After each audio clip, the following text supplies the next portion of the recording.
ॐ प्रां प्रीं प्रौंस शनैश्चराय नमः। कृष्णाय नीलाय शितिकण्ठनिभाय च कालाग्निरूपाय कृतान्ताय च वै नमः।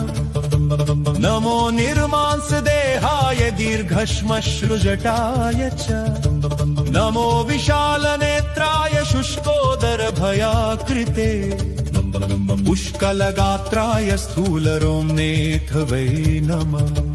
नमो दीर्घाय शुष्काय कालदंष्ट्र नमोऽस्तु ते।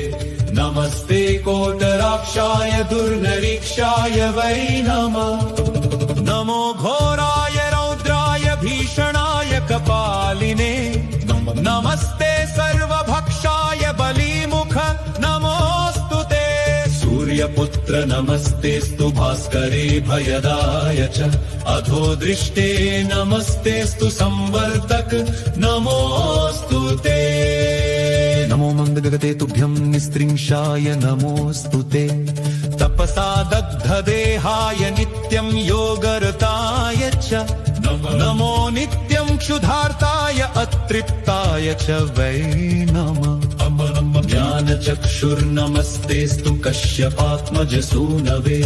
तुष्टो ददासि वैराज्यं रुष्टो हरसि तत्क्षणात्। देवासुरमनुष्याश्च सिद्धविद्याधरोरगा त्वया विलोकिता सर्वे नाशं यान्ति समूलतः। प्रसाद कुरु मे सौरे वारदो भव भास्करे।